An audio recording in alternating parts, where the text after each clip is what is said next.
जय हिंद दोस्तों। कल 15 अगस्त पूरा देश स्वतंत्रता दिवस मना रहा था। वहीं आपको पता होगा समस्तीपुर के मोहनपुर ओपी थाना क्षेत्र में नंद किशोर यादव जी जो थाना अध्यक्ष थे वहां के पशु तस्करों को पकड़ने गए थे। हालांकि पहले भी कई बार उन्होंने छापेमारी में पशु तस्करों को पकड़ा था। बशर्ते जब वो कल 8 बजे और 9 बजे के लगभग पशु तस्करों के पास गए, उनको जानकारी मिली गुप्त सूचना के तहत, और पहले से जो घात लगाए बैठे थे, तस्कर नहीं मैं उन्हें आतंकवादी कहूँगा, देशद्रोही ऐसे लोग जो देश के अंदर जो आतंक फैलाते हैं, नंद किशोर यादव जी को गोली मारकर उनकी हत्या कर दी। सर और आंख में गोली मारा गया था और उन्हें अस्पताल भेजा गया सदर, वहां से फिर रेफर कर पटना भेजा गया, लेकिन पटना में उन्होंने आईजीएमएस में अपना दम तोड़ दिया। अब देख सकते हैं ये जो चिता जल रही है, मैं अभी उनके पैतृक गाँव में हूँ और ये कनखुदिया में पड़ता है, पलासी प्रखंड अररिया जिला का। अररिया के वीर सिपाही का आप देखिए वो चिता जल रहा है। उनके 2 बेटे हैं, एक 10 साल 1 महीने का है। आप सोचते होंगे उसके परिवार पे क्या बीतेगी। उनके घर के भी हालात दिखाऊंगा कि किस तरह का उनके अभी घर का माहौल है, बशर्ते अभी उनके चिता की लाश, जो चिता का जो आग है वो भी ठंडा नहीं हुआ है। अब देखिए हजारों लोग आए थे, भेंट करके चले गए और पता नहीं अब उनके इस शहादत को देश किस तरह देखता है, देश किस नज़रिए से देखता है।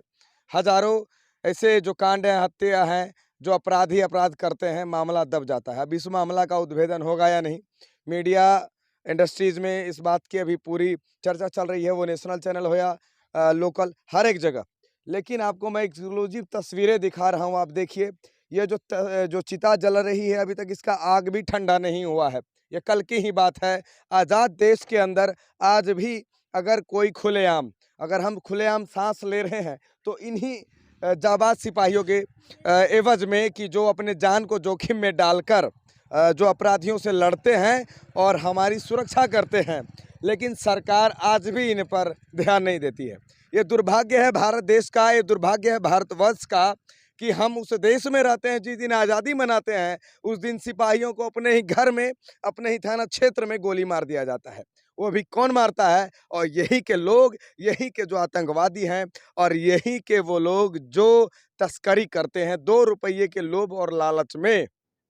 नीतीश कुमार जी ने कई कानून लाया, शराबबंदी कानून भी लाया, और आपको पता होगा आर्टिकल 47 और 48 में, खास करके हमारे कॉन्स्टिट्यूशन के दोनों आर्टिकल्स में पशु रक्षा के लिए भी संविधान बनाया गया है। लेकिन जो राज्य सरकार थी उन्होंने मद निषेध कर दिया, बट पशु रक्षा के लिए कोई विशेष कानून नहीं बनाया। फिर भी अवैध रूप से पशुओं का तस्कर हमेशा होता है, बॉर्डर क्षेत्र हो या किसी भी जगह। बस ऐसे लोग जो घूसखोरी नहीं करते हैं, जो घूस नहीं खाते हैं, बस उन्हीं का ये हाल होता है, वही शहीद होते हैं। नहीं तो वैसे भी पुलिस सेक्टर आपको पता ही है किस तरह उनका हालात है अभी, किस तरह से खुलेआम तस्करी, रेप, खुलेआम मर्डर हो रहा है। आराम से थानाध्यक्ष, थानेदार सोए पड़े हैं। लेकिन जिन्होंने आवाज़ उठाया, जिन्होंने तस्करों को पकड़ा, जो तस्करों से मुठभेड़ किए, आज उनकी चिता जल रही है। मात्र 45 से 50 वर्ष के उम्र में नंद किशोर यादव जी ने इस दुनिया को छोड़ दिया, वो भी शहीद के रूप में। और इस देश के लिए मरना कोई छोटी मोटी बात नहीं है, फ़ख्र की बात होनी चाहिए। इनके शहादत में आज पूरा देश देश के लोगों का आँख नम है। जिसके घर में मातम पसरा हुआ है, 10 से 11 साल का बच्चा है। अब क्या कहें, उन बच्चों की परवरिश आप बताएं बिना बाप का कैसा होगा।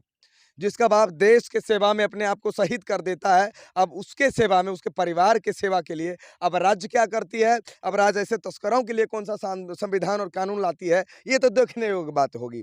मुझे तो नहीं लगता है कि राज्य में सरकार ऐसी नीति लाएगी जिससे कि नंद किशोर जी के जो शहादत है उसका कोई पूर्ति हो पाएगा। एक लोग हैं नंद किशोर जी के गाँव के ही लग रहे हैं, हम लोग तो दूर से आए, उनसे बातें करते हैं। आपका नाम क्या है? मेरा नाम राजेश कुमार पोद्दार हुआ। अजय पोद्दार जी, आप इसी गाँव के हैं? नहीं, अररिया के हैं। अररिया से। नंद किशोर जी के बारे में पता है कुछ? पता है कि बहुत व्यवहारिक थे, इंसान, नेक दिल आप इंसान थे। इनके देखने आए हैं, इनके शहादत देखने को? आए हैं। आज से 10 दिन पहले हमारी सर से भी मुलाकात हुई थी, वहाँ पे गए थे हम लोग। हुँ। मुलाकात हुई है, बहुत नेक दिल इंसान थे, ईमानदार थे और ईमानदार ईमानदार। का यही परिणाम और हम होता है। जिस जगह खड़ा हैं पूरा देश देखे, चिता उनका वो जल रहा है। पहली बार आपको ये देखने को मिल रहा होगा कि किसी शहीद के चिता को जलता हुआ हम दिखा रहे हैं, और वो जो चिता पे लेटा इंसान था, जिसका चिता धू-धू जल रहा है, वो शहीद हो चुका है। शहीद करने वाले भी अपने ही देश को लोग हैं, वही आतंकवाद उन्हें कहा जाता है। और नेता यहाँ जाति, धर्म, संप्रदाय के नाम पे लड़ाते हैं। लोग बस कुछ ही रुपयों के लिए किसी के सर से किसी का बाप का साया छीन लेते हैं। अब आप लोग बताइएगा कमेंट करके कि आखिर नंदकिशोर जी की जो शहादत हुई है, शहीद हुए हैं, उनको क्या दर्जा मिलना चाहिए? और जिस कारण उनकी मृत्यु हुई है, जो आतंकवादियों कहें या हम उन्हें तस्कर कहें, क्या कहें, जो भी कहें, उन पे इल्ज़ामात जितने लगाएँ वो काफ़ी नहीं होगी। लेकिन सरकार को इसके विषय में सोचना होगा और जितने भी थाना के अध्यक्ष हैं पूरे बिहार में, उनको सख्त से सख्त कार्रवाई करनी चाहिए ऐसे लोगों पर। नहीं तो ये अंजाम एक नंदकिशोर की नहीं, मैं बोल देता हूँ, अगर नंदकिशोर जी को इंसाफ नहीं मिलता है तो कहीं न कहीं बिहार में कई हज़ार थाना है और कई हज़ार दारोगा हैं। कहीं न कहीं आप लोगों का भी ये हाल हो, इसलिए आप लोग भी सशक्त हों और ऐसे जो भी तस्कर हो या आतंकवाद हो, उसे खुली चुनौती दें। जिस तरह भारतीय सेना सीधे ठोक के सीने में गोली मारती है, आप लोग भी ऐसे तस्करों को, अगर मुठभेड़ नहीं हो, उन्हें सीधे गोली मार दिया जाए। सेल्फ डिफेंस में नहीं, ऐसे लोगों को सीधे गोली मार देना चाहिए चौराहे पे, ताकि दोबारा कोई पुलिसकर्मी पर हाथ उठाने के लिए सोचे। नहीं तो अगर आपको पूछना पड़ेगा डीएसपी से, एसपी से अगर ऑर्डर लीजिएगा ना अपने ज़िंदगी के लिए, तो कल आपका चिता उसी तरह जलेगा। उससे ज़्यादा कुछ नहीं कहना है। अपने आप के लिए, अपने देश के लिए सिर्फ हम हुक्म के गुलाम नहीं बनिए, राष्ट्रवादी बनिए। शहीद जिस तरह नंदकिशोर जी हुए हैं, आपकी बारी नहीं आए, आप लड़ना सीखिए। अगर कोई ऐसा आतंकवाद तस्कर मिलता है तो वहीं ढेर कर दीजिए, बाद में जो होगा देखा जाएगा। जय हिंद।